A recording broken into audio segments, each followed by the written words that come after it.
Hello students, आप लोगों का स्वागत है मेरे इस यूट्यूब चैनल में। आज हम क्लास 10th मैथ के एक और चैप्टर के बारे में डिस्कस करने वाले हैं, जिसका नाम है समांतर श्रेणी अर्थमेटिक प्रोग्रेशन। इस वीडियो में हम समांतर श्रेणी किसे कहते हैं, उसका उदाहरण और इसका पूरा बेसिक कॉन्सेप्ट समझेंगे। ये जो वीडियो है आपके लिए बहुत ही इंपॉर्टेंट है, क्योंकि इस वीडियो के अंतर्गत समांतर श्रेणी का पूरा बेसिक कॉन्सेप्ट है जो आपके लिए इंपॉर्टेंट है। और कोई भी चैप्टर समझ में कब आएगा, जब उसका आपका कॉन्सेप्ट क्लियर होगा। ओके, यह जो चैप्टर है आपके CGBSA में 4 में है, और ये जो चैप्टर है NCERT में चैप्टर 5 में है, और दोनों का जो कॉन्सेप्ट है सेम है। बस क्वेश्चन बट थोड़ा थोड़ा डिफरेंट है, लेकिन इसका जो कॉन्सेप्ट है, जिस कॉन्सेप्ट से CGBSA में बनेगा वही कॉन्सेप्ट से आपका NCERT में बनेगा। ओके, तो वीडियो को स्टार्ट करते हैं। तो इस वीडियो को आप लास्ट तक जरूर देखिए ताकि आपका कॉन्सेप्ट क्लियर हो जाए। तो देखो, सबसे पहले समझते हैं समांतर श्रेणी अर्थमेटिक प्रोग्रेशन क्या होते हैं। इसको शॉर्ट में AP भी कहते हैं। क्या होता है? संख्याओं का वह क्रम जिसके प्रत्येक पद में किसी निश्चित संख्या को जोड़ने या घटाने से प्राप्त होता है, समांतर श्रेणी कहलाता है। और उस संख्या को सर्वांतर या पदांतर कहते हैं। मतलब हमारे पास संख्याओं का एक ऐसा अनुक्रम है, मतलब संख्याओं का एक ऐसा क्रम है जिसमें हमने किसी संख्या को जोड़ा है या घटाया है, किसी निश्चित संख्या को, और वो जो क्रम है किसी निश्चित संख्या को जोड़ने या घटाने से प्राप्त हुआ है ना। तो उस क्रम को हम समांतर श्रेणी कहते हैं। क्या कहते हैं उसको? समांतर श्रेणी। और जिस निश्चित संख्या को जोड़ते हैं या घटाते हैं उस निश्चित संख्या को हम क्या कह देते हैं? सर्वांतर या पदांतर। मतलब ऐसा क्रम जिसमें किसी निश्चित संख्या को जोड़ा या घटाया जाए। ठीक, जैसे कि यहाँ उदाहरण देखते हैं, 3 + 5 + 7 है। तो इसमें क्या किया है? 3 में हमने 2 जोड़ा तो 5 हुआ। 3 में कितना जोड़े? 2 तो 5। 5 में 2 जोड़ा तो कितना हुआ? 7। मतलब इसमें हमने 2 को प्रत्येक पद में क्या किया है? हमने प्रत्येक पद में, है ना, प्रत्येक पद में 2 जोड़ा है। प्रत्येक पद में क्या जोड़े हैं? 2 को, है ना। 3 में 2 जोड़ेंगे तो 5, 5 में 2 जोड़ेंगे तो 7, इसी प्रकार से 7 में 2 जोड़ेंगे तो 9, आगे का पद प्राप्त होगा। तो एक ऐसा क्रम है जिसमें हमने किसी निश्चित संख्या को जोड़ा है और जोड़ने से हमें एक क्रम प्राप्त हुआ है। तो इसको हम क्या कहेंगे? समांतर श्रेणी। यहाँ देखते हैं, इसमें हमने क्या किया? 4 में कितना जोड़ा?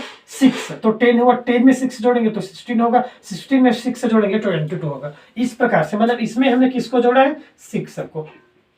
ठीक, इसमें हमने क्या किया? -1। -1 में हमने किसको जोड़ा है? -1 में हमने जोड़ा है -2। -2 को जोड़ा। देखो, -1 में यदि मैं -2 जोड़ूंगा, है ना, तो कितना आ जाएगा हमारा? -3। -3 में यदि मैं -2 जोड़ूंगा तो कितना आ जाएगा हमारा? -5। और ये -1। इस प्रकार से देखो, -1, -3 और -5 किसको जोड़े हैं? -2 को। तो इस प्रकार से हमने इसमें 2 को जोड़ा तो हमें क्रम प्राप्त हुआ, 6 को जोड़ा तो हमें क्रम प्राप्त हुआ, और -2 को जोड़ा तो हमें क्रम प्राप्त हुआ। तो इस प्रकार से जो हमें क्रम प्राप्त होते हैं, जो हम किसी निश्चित संख्या को जोड़ते हैं या किसी निश्चित संख्या को घटाते हैं, तो हमें जो क्रम प्राप्त होते हैं उसी क्रम को हम समांतर श्रेणी कहते हैं। ठीक, अब आगे एक आध उदाहरण और देख लेते हैं। जैसे कि यहाँ देखते हैं 7, 5, 3, 2, है ना। अब यहाँ देखते हैं, देखो हमने क्या किया? 7 में किसको घटाया? 2 को, तो 5 आया। 5 में हमने 2 को घटाया तो 3 आया। 3 में हमने 2 को घटाएंगे, है ना, तो यहाँ हमारा क्या हो जाएगा? 1। 3 में 2 को घटाएंगे तो क्या आ जाएगा? 1। यानी कि यहाँ हमने 2 को घटाया है। 2 को क्या किया? घटाया। ठीक, यानी कि 2 को जोड़ा नहीं है, यहाँ पे 2 को घटाया है तो हमें क्रम प्राप्त होगा। तो इसलिए इसके डेफिनेशन में जोड़ने या घटाने से जो प्राप्त होता है, जोड़ने या घटाने से जो प्राप्त होते हैं वह हमारा समांतर श्रेणी होता है। हमने 7 में 2 घटाया 5 आया, 5 में 2 घटाया 3 आया, 3 में 2 घटाएंगे 1 आएगा, 1 में 2 घटाएंगे तो आगे कितना आ जाएगा? -1। इस प्रकार से हमें क्रम प्राप्त होता जाएगा। तो इसको हम क्या कहते हैं? समांतर श्रेणी, है ना। और जिस निश्चित संख्या को जोड़ते हैं या घटाते हैं उसको क्या कहते हैं? सर्वांतर। यहां देखो, किसको जोड़े हैं हमने? सर्वांतर। और सर्वांतर को हम दर्शाते हैं D से। किससे दर्शाते हैं? ये जो सर्वांतर या पदांतर है, सर्वांतर और पदांतर दोनों सेम है, और इसको किससे दर्शाया जाता है? D, है ना। तो यहाँ देखो कि यहाँ हम देख रहे हैं कि यहाँ किसको जोड़े हैं हमने? 2 को, तो यहाँ जो हमारा सर्वांतर है ना, यहाँ सर्वांतर मतलब D का जो मान है वो कितना हो जाएगा? 2, है ना। यहाँ पे जो हमारा सर्वांतर किसको जोड़े हैं? 6 को, तो है ना 6 को जोड़े हैं तो यहाँ D का मान कितना हो जाएगा हमारा? 6। इसमें हमने क्या किया है? -2 को जोड़ा है तो यहाँ जो हमारा D का मान है वो कितना हो जाएगा? -2। यहाँ हमने क्या किया है? 2 को घटाया है। यहाँ 7 में 2 घटाए, है ना, 7 में क्या घटाए? 2 घटाए तो 5 आया, 5 में 2 घटाए तो 3। यहाँ हमने 7 को घटाया है इसी वजह से हमारा यहाँ जो है -2 क्या हो जाएगा, हमारी इसका सर्वांतर हो जाएगा। तो इस प्रकार से हम सर्वांतर निकालते हैं। सर्वांतर बराबर क्या होता है, सर्वांतर निकालने के लिए हमें करना होता है दूसरा पद माइनस पहला पद। ठीक, दूसरा पद माइनस पहला पद। हमें सर्वांतर यदि चाहिए तो सर्वांतर ज्ञात करने के लिए हमें क्या करना है, दूसरे पद में पहले पद को घटा देना है। जैसे देखो इसका दूसरा पद कितना है 5, तो 5 में 3 घटाएंगे तो कितना आ जाएगा हमारा 2। 5 में 3 घटाएंगे तो कितना आ जाएगा 2। दूसरा पद कितना है 10, पहला पद कितना है 4, तो 10 में यदि 4 को घटाएंगे तो कितना आ जाएगा हमारा 6। दूसरा पद क्या है -3 और पहला पद क्या है -1, तो इसमें हम -1 को घटाएंगे। देखो ये माइनस है और पहला पद क्या है -1, तो -1 को घटाएंगे तो -3 + 2 हो जाएगा, तो कितना आ जाएगा हमारा -3 + 1, है ना, माइनस इंटू माइनस प्लस, तो कितना आ जाएगा हमारा -2। तो इसमें हमने क्या किया, -2 जोड़ा है, तो ये हमारा आ गया, है ना। तो इसका सर्वांतर कितना होगा -2। इस प्रकार से दूसरे पद में 5 में 7 को घटाएंगे तो कितना आ जाएगा 5 - 7 = -2, तो इसका सर्वांतर कितना है -2। तो इस प्रकार से यदि हमें सर्वांतर चाहिए तो दूसरा पद में हमें पहला पद को घटाना है। ये चीज आपको हमेशा याद रखना है। और ये काम हमें पूरा प्रश्न, पूरा जो एक्सरसाइज पढ़ेंगे सारे क्वेश्चन में सर्वांतर निकालना है। तो आपको ध्यान से करना है कि हमेशा दूसरे पद में आपको पहला पद ही घटाना है। यदि आप पहले पद में दूसरे पद को घटा देंगे तो आपका जो सर्वांतर है वो गलत आ जाएगा और आपका पूरा सॉल्यूशन गलत हो जाएगा। ओके, है ना। तो चलो आगे देखते हैं। यहां तक क्लियर हो गया, ठीक है ना। इसको ध्यान रखना है ना। सर्वांतर बराबर क्या होता है, दूसरा पद माइनस पहला पद। ठीक है, फॉर्मूले को ध्यान रखना, माइंड में अपने साथ दिमाग में रखना। उसके बाद क्या होता है, देखो इसमें जो पहला पद है, जैसे कि इसका पहला पद क्या है 3, इसका पहला पद क्या है 4, इसका पहला पद क्या है -1 और इसका पहला पद क्या है 7। तो हमेशा जो पहला पद होते हैं उसको हम प्रथम पद कहते हैं। क्या कहते हैं उसको, प्रथम पद। और प्रथम पद को हमेशा ए से दर्शाएंगे, ठीक, ध्यान रखना है। और सर्वांतर को हमेशा किससे दर्शाएंगे, डी से। ठीक, प्रथम पद को हमेशा किससे दर्शाते हैं, ए से, और सर्वांतर को हमेशा किससे दर्शाते हैं, डी से। ये हमेशा ध्यान रखना। उसके बाद देखते हैं समांतर श्रेणी का व्यापक पद क्या होता है। समांतर श्रेणी का व्यापक पद, समांतर श्रेणी का क्या पद, व्यापक पद क्या होते हैं उसको समझो। देखो समांतर श्रेणी का व्यापक पद होते हैं, यहाँ इस उदाहरण के माध्यम से इसको आसानी से समझ जाएंगे। देखो हमारा प्रथम पद क्या है, प्रथम पद मतलब जो शुरू में जो पद होते हैं उसको प्रथम पद कहते हैं। इसका प्रथम पद 3 है, इसका प्रथम पद 4 है, इसका प्रथम पद -1 है और इसका प्रथम पद 7 है। तो प्रथम पद को ए से दर्शाते हैं, सर्वांतर को डी से। ठीक, देखो इसका प्रथम पद क्या है हमारा 3, प्रथम पद क्या है हमारा 3। उसके बाद दूसरा नंबर का पद हमें कैसे प्राप्त हुआ है 3 + 2, मतलब हमें प्रथम पद में सर्वांतर, इसका सर्वांतर कितना है, सर्वांतर है d = 2, है ना। तो हमने 3 में 2 को जोड़ा। उसके बाद तीसरा पद क्या है हमारा 7 कैसे प्राप्त हुआ, देखो a का मान 3 है प्लस 2 × 2। ठीक, उसके बाद आपका चौथा पद कैसे प्राप्त होगा 3 + 3 × 2, और इस प्रकार से आगे का पद आपको प्राप्त होगा। ये पहले नंबर का क्वेश्चन क्या है, ये पहला वाला। सेकंड नंबर में आप देखो क्या किए, सेकंड में प्रथम पद क्या है हमारा 4, उसके बाद क्या किए 4 प्लस इसका सर्वांतर कितने हमारा 6, तो 4 प्लस क्या किए 6, 4 + 6 कितना होगा आपका 10। ठीक, उसके बाद क्या किए 4 + 6 × 2 कितना होगा 6 × 2 12 और 12 + 6 16, 12 + 4 16। ठीक, उसके बाद 4 + 6 × 3। तो इस प्रकार से आपको आगे का पद प्राप्त होगा। और इसी प्रकार से बाकी क्वेश्चन में भी हम कर सकते हैं। मतलब यहाँ क्या किया है, देखो ये हमारा ये a है और ये क्या है हमारा a + d, मतलब a है और ये किसका मान है, सर्वांतर d का मान है। तो इसमें ये वाला हमारा a है कामा, है ना। ये वाला जो है हमारा क्या है a प्लस ये किसका मान है, d का मान। तो क्या हुआ a + d। यहाँ क्या है, ये वाला a का मान है और यहाँ क्या है हमारा प्लस, यहाँ क्या है हमारा 2 और ये कितना है हमारा, ये किसका मान है, d का मान 2d, क्योंकि d का मान कितना है 2। तो इस प्रकार से हमें समांतर श्रेणी का एक पद प्राप्त हो। क्या क्या, देखो a, उसके बाद a में हमने किसको जोड़ा, d को, उसके बाद a प्लस डी को 2 से गुना किया उसके बाद जोड़ा, उसके बाद ए प्लस डी को 3 से गुना किया उसके बाद जोड़ा, और इसी प्रकार से हमें आगे का पद प्राप्त होता गया। तो इसको हम समांतर श्रेणी का व्यापक पद कहते हैं। क्यों? क्योंकि देखो प्रथम पद क्या है 3, तो यहां हमने क्या रखा 3, उसके बाद 3 में सर्वांतर को जोड़ा, सर्वांतर कितना निकला है हमारा 2, तो 3 में 2 को जोड़ा तो कितना आएगा हमारा 5, जो कि यहाँ 5 है। उसके बाद 2 इंटू 2 कितना हुआ 4, है ना, 2 इंटू 2 कितना होगा 4, अब 4 में 3 को जोड़ेंगे तो कितना आएगा 7, जो कि यहाँ 7 है। तो इस प्रकार से इसमें यदि हम मान रखते जाएंगे, इस फॉर्मूले में हम मान रखते जाएंगे तो हमें श्रेणी प्राप्त होता जाता है ना। प्रथम पद ए और डी का मान रखते जाएंगे तो हमें श्रेणी प्राप्त होता है। तो इसको समांतर श्रेणी का व्यापक पद कहते हैं। क्या पद? व्यापक पद। यदि आपको ए का मान और डी मतलब प्रथम पद और सर्वांतर दिया हो तो आप समांतर श्रेणी ज्ञात कर सकते हो इस फॉर्मूले में रख के। आप किसी भी श्रेणी में देखो, यहां भी हमें इसी क्रम में ए का मान कितना है हमारा 7 है, ए का मान कितना है 7, उसके बाद डी का मान, इसमें डी का मान कितना है हमारा -2, तो देखो ए प्लस डी मतलब 7 प्लस डी का मान कितना है -2, तो यहां हम क्या रखेंगे -2, उसके बाद 7 प्लस 2d क्या है 2d, तो 2d का मान कितना है हमारा -2, उसके बाद 7 प्लस 3d, तो d का मान कितना है हमारा -2, और इसको हल करेंगे तो ये प्राप्त हो जाएगा। देखो 7 में 2 जाएगा तो 5, 7 और 2 इंटू 2 कितना हुआ -4, 2 इंटू 2 कितना हो जाएगा हमारा -4, और 7 - 4 कितना हो जाएगा हमारा 3। इस प्रकार से देखो ये 3 आ गया, उसके बाद क्या हो जाएगा 7 प्लस 3 इंटू 2 कितना हुआ -6, और 7 में 6 से जाएगा तो हमारा कितना बचेगा 1, ये 1 है। तो इस प्रकार से हमें इस फॉर्मूले में जब ए और डी का मान रखते जाते हैं तो हमें एक श्रेणी प्राप्त होते जाते हैं। क्या प्राप्त होता है? श्रेणी, है ना, जिसको हम क्या कहते हैं समांतर श्रेणी। ठीक, तो ये हमारा समांतर श्रेणी का व्यापक पद होता है जिसमें यदि हम ए का मान और डी का मान रख दे तो हमें समांतर श्रेणी प्राप्त होता है ना। तो ध्यान रखना, इसको समांतर श्रेणी का क्या कहते हैं? व्यापक पद। क्या कहा जाता है इसको? व्यापक पद। ओके, तो इसको मैं मिटा देता हूं, चाहो तो आप इसके स्क्रीनशॉट ले लो ताकि मैं आगे का बताऊं। ठीक, तो इसको हमें मिटा देता हूं, है ना।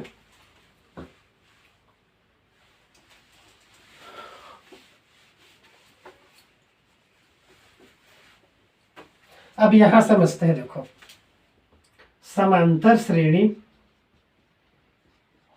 का nवां पद, समांतर श्रेणी का nवां पद, है ना। समांतर श्रेणी का nवां पद कहने का मतलब क्या होता है? और ये जो है टॉपिक समांतर श्रेणी का nवां पद आपके लिए बहुत ही इंपॉर्टेंट है। क्यों इंपॉर्टेंट है? क्योंकि इसी से रिलेटेड आपको पहला एक्सरसाइज सॉल्व करना है, इसी से संबंधित आपको पहला जो प्रश्न वाली उसका पूरा क्वेश्चन आपको सॉल्व करना है। समांतर श्रेणी का nवां पद मतलब क्या होता है ना। आपको मैं पूरा कॉन्सेप्ट बता रहा हूं ताकि आपका पूरा क्लियर हो जाए, आप किसी भी क्वेश्चन को आसानी से सॉल्व कर सको। nवां पद मतलब क्या होते हैं उसको देखो। nवां पद को हम tn से दर्शाते हैं, या तो इसको कभी कभी an से भी दर्शा देते हैं। दोनों का अर्थ tn से भी दर्शा देते हैं और an से भी दर्शा दिया जाता है। तो nवां पद मतलब क्या होता है? देखो जैसे कि इस उदाहरण का देखो, सेकंड नंबर को, सेकंड नंबर में हमारा क्या दिया है 4, 10, है ना, उसके बाद 16 और उसके बाद क्या दिया है 22, ये डेज है ना, ये हमारा सेकंड नंबर में दिया है। अब देखो पहला नंबर, पहले नंबर में कितना है हमारा 4, सेकंड नंबर में कितना है 10, थर्ड नंबर में कितना है 16, और फोर्थ नंबर में कितना है हमारा 22। तो इस प्रकार से हम क्या बोले, देख पहला नंबर में कितना है 4, सेकंड नंबर में कितना है 2, और थर्ड नंबर में कितना है 16, और फोर्थ नंबर में कितना है 22। तो nवां पद मतलब होता है कि मैं यदि आपको पूछूं कि फोर्थ नंबर में क्या है, तो फोर्थ नंबर में क्या है आप देखोगे, बताओगे कि सर फोर्थ नंबर में 22। तो जो ये फोर्थ है वो आपका n का मान है। ये जो 4 क्या है आपका n मतलब होता है nवां मतलब होता है आपको कौन से नंबर का पद, कौन से या कितने नंबर का पद, या कितने नंबर का पद। ठीक, nवां मतलब होता है nवां पद मतलब क्या होता है हमारा कौन से या कितने नंबर का पद। जैसे कि मैं आपको पूछूं दूसरा नंबर में क्या है 10, तो ये जो दूसरा है 2 है ना, 2 जो है 2 वो आपका n का मान है, 10 n का मान नहीं है, दूसरा पद 10 है, n का मान क्या है हमारा 2, n का मान 2। तीसरा नंबर पूछो तो तीसरा नंबर में कितना है आपका 16, तो तीसरा 3 आपका n का मान है, और n मतलब तीसरा नंबर में कौन सा है 16, 16 हमारा n का मान नहीं है। n का मान कौन सा है? 3, है ना। n का मान मतलब कौन से नंबर का पद? चौथा नंबर पूछ रहे हैं, मतलब 4 आपका n का मान है। पांचवा नंबर पूछा, पांचवा नंबर में कौन सा पद होगा? तो 5 आपका n का मान है। 5 आपका क्या है? n का मान। 10वां नंबर पूछेगा तो 10 आपका n का मान हो जाएगा। लेकिन 10वां नंबर पूछा तो 10वां नंबर में क्या पद है ना, 10वां नंबर में कौन सा पद आएगा ये आपको पूछेगा, तो वो पद का मान आपको ज्ञात करना पड़ेगा। जैसे कि मैं पूछूं चौथा नंबर में कौन सा पद है, तो 4 आपका n का मान है, और चौथा नंबर में कौन सा पद है? 22, तो चौथा पद आपका 22 है, लेकिन 4 आपका n का मान है। 4 कौन सा है? n का मान। तो कौन से नंबर का पद? nवां पद मतलब कौन से नंबर का पद। ठीक, मैं आपको चौथा नंबर पूछा तो आप बताते, ऐसे डैश डैश करके यदि मैं आपको पूछूं कि मान लो यहाँ में 56 पूछ दिए कुछ देर के लिए, है ना, तो आपको मैं पूछूं 56 से कौन से नंबर का पद है, मतलब आपको क्या है, आप ऐसे लिखते लिखते जाओगे और देखोगे 56 कौन से नंबर का पद है, तो आप लिखते लिखते आपको पूरा टाइम खत्म हो जाएगा, आपको बता ही नहीं पाओगे, है ना। 22 के बाद फिर इसको लिखोगे 28, फिर इसमें आप लिखोगे 34, फिर आप ऐसे लिखते लिखते जाओगे तो आपका पूरा जो समय है वो खत्म हो जाएगा, आप बता ही नहीं पाओगे कि 56 से कौन से नंबर का पद है या है कि नहीं कौन सा नंबर का पद, किसी नंबर का पद, तो आपको बहुत टाइम लगेगा। तो इसको हमें जानने के लिए कि हमें मान लो 50वां नंबर भी पूछे तो 50वां नंबर में कौन सा पद आएगा, 60वां नंबर पूछे तो 60वां नंबर में कौन सा पद आएगा, 99वां नंबर पूछे तो 99वां नंबर में कौन सा पद आएगा। तो इस पद को जानने के लिए हमारे पास एक फॉर्मूला होता है, और उस फॉर्मूले की सहायता से हम आसानी से जान सकते हैं। तो एनवा मतलब होता है कि कौन से नंबर का पद। चौथा नंबर पूछ रहे हैं तो 4n का मान है, 12वां नंबर का पद पूछा तो 12n का मान है, 11वां नंबर का पद पूछा तो 11n का मान है। अब 11वां पद आपको कुछ भी हो सकता है, 12वां पद आपको कुछ भी हो सकता है, वो श्रेणी पर निर्भर करेगा। ठीक, तो इसका फॉर्मूला होता है कि आप फॉर्मूले की सहायता से किसी भी नंबर का, अब मान लो आपको 99वां नंबर आपको पूछ दिया कि 99वां पद क्या होगा, 99वां, तो ये जो 99वां है आपका n का मान है, 99वां पद, मतलब आपको ऐसे लिखते लिखते लिखते लिखते जाना आएगा। और जैसे कि चौथा नंबर में 22 हुआ, वैसे आपको 99वां नंबर में देखना है कि क्या पद आएगा, तो 99वां जो है वो आपका n है, और ये 99वें नंबर में कुछ भी पद है वो आपका आ सकता है। तो आप ऐसे लिखते लिखते जाओगे तो आपका पूरा टाइम खत्म हो जाएगा। तो इसका शॉर्ट ट्रिक होता है, इसका फॉर्मूला होता है, और उस फॉर्मूले के साथ से हम आसानी से इसको सॉल्व कर लेते हैं। तो देखते हैं कि फॉर्मूला क्या होता है, ठीक है ना। देखो फॉर्मूला होता है, देखो यहाँ हमारा ए, प्रथम पद कितने है हमारा 4, ए का मान। अब दूसरा पद चाहिए, मतलब दूसरा नंबर एन का मान कितना है, मान लो दूसरा पद चाहिए, है ना, तो दूसरा पद चाहिए तो दूसरा में क्या होगा वो देखो, ए1 हमारा ए पहला नंबर का पद है ना। 10 क्या है हमारा दूसरा, 10 जो है दूसरा नंबर का पद है जिसको हमने ए1 से शो किया है। तो दूसरा नंबर का पद चाहिए तो हमें क्या करना पड़ेगा, देखो ए प्लस, क्या करना पड़ेगा हमें, ए प्लस। दूसरा नंबर का पद चाहिए तो हम क्या करेंगे, ए1 चाहिए तो ए प्लस 2 - 1, ए प्लस 2 - 1 इंटू डी। इसकी सहायता से हमें दूसरा पद निकल जाएगा, 2 - 1, 2 - 1 कितना बचा हमारा, देखो इससे हमें दूसरा पद निकल जाएगा। कैसे निकलेगा, ए का मान कितना है हमारा 4 प्लस 2 - 1 इंटू डी। डी का मान कितना है हमारा, डी का मान है यहाँ दूसरे नंबर में, डी का मान हमारा कितना है 6, तो ये हमारा हो जाएगा 6 बराबर 4, और 2 में 1 जाएगा तो 1 बचा, है ना, और 1 इंटू 6 कितना हुआ 6, तो 6 + 4 कितना हो जाएगा हमारा 10। तो इसको यदि हम इस प्रकार से लिखे तो हमारा दूसरा पद प्राप्त हो रहा है 10। अब देखो हमें तीसरा पद चाहिए, तीसरा पद मतलब 16 कैसे आएगा वो चाहिए, तो क्या करेंगे, देखो अब हम क्या करेंगे, ये जो हमारा a1 आएगा, कौन सा आएगा हमारा a1, है ना, उसमें हम क्या करेंगे, देखो a प्लस, है ना, ये a प्लस 3 - 1 इंटू डी, ऐसा करेंगे तो हमारा निकल जाएगा a plus 3 - 1 into D. 3 - 1 into D मतलब देखो a का मान कितने है हमारा 4 है, प्लस 3 - 1, 3 मतलब 3 - 1 मतलब कितना हुआ हमारा 2, डी का मान कितना है हमारा, डी का मान 6, तो हमारा हो गया 6 इंटू बराबर 4 प्लस 6 इंटू 2 कितना होगा आपका 12, और 12 प्लस 4 कितना होगा आपका 16। तो देखो तीसरा नंबर के पद हमारा क्या है 16। तो इस प्रकार से हमारे पद, अब मान लो आपको 4th नंबर चाहिए तो क्या करोगे, 4th नंबर चाहिए मतलब चौथा नंबर का पद चाहिए, तो हम क्या करेंगे a प्लस, ये वाला हमारा सेम है, इंटू 4 -1 करेंगे इंटू डी करेंगे, तो फिर हमारा इस प्रकार से फोर्थ नंबर का पद निकल जाएगा। तो आप इसको देखो, आप इस ये जो हम लिख रहे हैं उसको देखो, आपको कुछ ना कुछ कॉमन दिखेगा उभयनिष्ठ। हमारा ए का मान पूरे में सेम है, डी का मान पूरे में सेम है, चेंज और ये जो 1 1 1 है ना, यहाँ भी 1 यहाँ भी 1 यहाँ भी 1 वो भी सेम है। चेंज क्या है यहाँ 2 3 4, और इसको कैसे चेंज किया देखो, पहला पद चाहिए तो हमारे ये 4 हो गया जो शुरू में लिखा है। दूसरे पद के लिए हम 2 में 1 को घटाएंगे, दूसरा पद चाहिए तो 2 में 1 घटाना है, तीसरा चाहिए तो 3 में 1 घटाएंगे, चौथा चाहिए तो 4 में 1 घटाएंगे, पांचवा चाहिए तो 5 में 1 घटाएंगे, 6 चाहिए पांचवा चाहिए 5 में 1 घटाएंगे, 6 चाहिए तो 6 में 1 घटाएंगे। इसी प्रकार से हमारा प्राप्त होता जाएगा।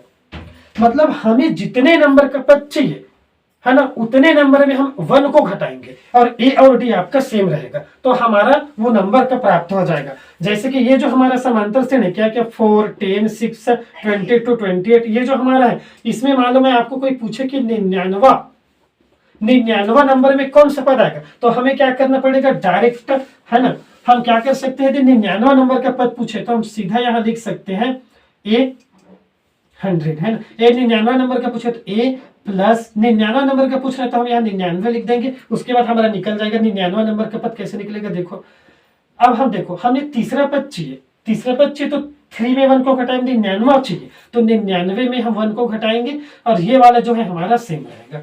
ए और डी का मान हमारा सेम रहेगा, जितने नंबर का पद चाहिए उतने में हमें 1 को घटा देना है। 100 पद चाहिए तो 100 में 1 घटा दे, है ना। 98 पद चाहिए तो 98 में 1 घटा दे। तो इस प्रकार से हमारा एक फॉर्मूला निकल जाता है। क्या निकल जाता है, हमारा जो एनवा पद है, एनवा पद बराबर, एनवा पद को हम किससे दर्शाते हैं, टी एन से। एनवा पद को टी एन या ए एन से, तो एनवा पद का फॉर्मूला बन जाता है A plus N minus 1 into D. ठीक, ये जो है हमारा एक फॉर्मूला है, एन टी एन बराबर A plus N minus 1 into D, ये हमारा फॉर्मूला है। इसमें हमने क्या करते हैं देखो, ए का मान आपका श्रेणी में प्रथम पद है, और सर्वांतर कैसे निकालेंगे, दूसरा पद माइनस पहले पद, तो आपका सर्वांतर निकलेगा। और एन क्या है, ए हमारा है प्रथम पद, ये क्या है हमारा प्रथम पद, है ना। डी क्या है हमारा सर्वांतर, डी क्या है हमारा सर्वांतर, और जो एन है वो है हमारा पदों की संख्या, पदों की संख्या। एन को क्या कहते हैं, पदों की संख्या। एन मतलब क्या है, आपको कौन से नंबर का पद निकालने के लिए बोला है, 99 नंबर बोले तो एन का मान 99 हो जाएगा, है ना। 12वां नंबर बोलेगा, 12वां नंबर में कौन सा पद आएगा, तो एन का मान आपका 12 हो जाएगा। ठीक, 15वां नंबर पूछेगा तो एन का मान 15 हो जाएगा, 16वां नंबर पूछेगा तो एन का मान 16 हो जाएगा, और ए और डी का मान आपको श्रेणी से प्राप्त हो जाएगा। ठीक, तो इस फॉर्मूले से रिलेटेड जो क्वेश्चन है मैं आपके लिए नेक्स्ट वीडियो में डालूंगा, उसमें हम क्वेश्चन ही सॉल्व करेंगे, है ना। कि इस फॉर्मूले से, इस सूत्र से रिलेटेड जो भी क्वेश्चन है उसको हम सॉल्व करेंगे, ताकि आपका वो एग्जाम्पल का सॉल्व, एक्सरसाइज का सॉल्व पूरा क्लियर हो जाए। तो ये जो वीडियो है मेरा कॉन्सेप्ट था कि समांतर श्रेणी क्या होता है, उसका फॉर्मूला क्या है, एडवा पद क्या है, उसका व्यापक पद क्या है, ताकि आपको कॉन्सेप्ट क्लियर हो जाए और आप जो क्वेश्चन एग्जाम्पल और एक्सरसाइज को बना सकें। ओके, तो यह वीडियो अच्छा लगा हो तो चैनल को सब्सक्राइब कीजिए और अपने दोस्तों के पास शेयर कीजिए और लाइक कीजिए। ठीक, मैं आपके लिए ऐसे ही वीडियो डालता जाऊंगा और इस चैप्टर का नेक्स्ट वीडियो मैं आपके लिए जल्द ही डालूंगा। Okay, thanks for watching.